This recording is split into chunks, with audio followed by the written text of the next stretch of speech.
I read The Awakening. I chose genderqueer. I chose to read The Curious Incident of the Dog in the Nighttime. I chose Michelle Alexander's New Jim Crow. I chose that book because I was familiar with it and I liked the story. I liked the imagination of the character. He's coming of age, and I think some people are uncomfortable with how he's coming of age. Books are challenged and banned more right now than in a very long time. But unfortunately, it does remove access for some people because some communities are not given access. And unfortunately, there are people in those communities who can benefit.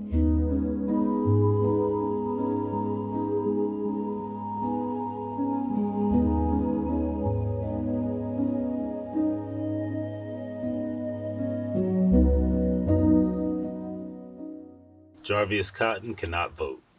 Like his father, grandfather, great-grandfather, and great-great-grandfather, he has been denied the right to participate in our electoral democracy. The reason I chose the introduction of the book, she talks about how these various generations of Black men have been impacted from post-slavery to a father whose rights have been taken away from him, where he doesn't get the right to vote because he's been incarcerated. And it just sort of traces that lineage and that ongoing lineage from slavery up to today's modern carceral system. It's a graphic novel, so super fun. I wanted to advocate for some graphic novel inclusion in this project. It means a lot to me to be advocating for LGBTQ representation in libraries because it personally affects me as a part of the community and also the people that I represent here at the library. A bisexual boy, except I'm not sure if I ever want to have sex. Does that mean I'm asexual? If I'm asexual, does my gender even matter? So I can just be a girl. But I don't feel like a girl. What am I? The main character is on the autism spectrum, which doesn't have a lot of room for the idea of heaven in his conception. I had a lot of struggles with that too, the idea of what happens when you die, when I was younger. And it was interesting to see that narrative going on in his head, working his way through the answer or through his understanding. And I asked him where heaven was, and he said, it's not in our universe. It's another kind of place altogether. I said that there wasn't anything outside the universe and there wasn't another kind of place altogether. I chose this passage because it's essentially her breaking point. She's at a state of such mental and emotional anguish that she begins to take it out physically. So she's smashing a vase on the floor and she's stomping on her wedding ring and she's just not going to take it anymore. So it's basically her awakening. She realizes it's okay not to conform and do as she wishes in order to make herself happy. So at this point, it's her becoming a rebel. Conduct completely bewildered him. It shocked him. Then her absolute disregard for her duties as a wife angered him.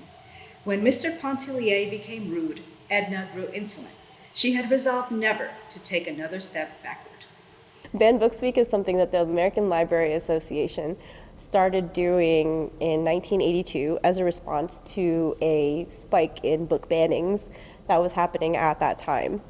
The idea is to raise awareness of banned books and to not have those voices be shut down. In particular, we're seeing books that address racial diversity, gender diversity, orientation diversity. All of these factors are coming back into play. Frankly, people are showing a lot about themselves when they attempt to ban the books that are being banned today, because they're showing what they are afraid of. And that's really sad. It's sad that in 2023, people are still afraid of Black people, afraid of queer people, afraid of transgender children. That one really gets me. If there's something that's not understood, there are people that can explain this, and children normally naturally have questions, and they're going to be asking these questions. And a lot of times, this is where that curiosity comes from. Reading something in a book that they're not familiar with, that's alien to their culture or to their background or their experience. The heightened challenges that we're seeing and banning that we're seeing is all part of, the culture wars that I think fits some politicians' agendas for, what they want people to be concentrating on, rather than some other things that they could be concentrating on. There was a meeting in New Jersey that happened over the past school year. There's an organization that came to the library, it was the public library of that town, and they wanted those books removed from the public library. So the library did their due process. They decided the books were fine. The organization appealed again and said, no, we really want you to think about this again. So they scheduled the appeal, and over 100 people from the public of that town showed up to support keeping those books.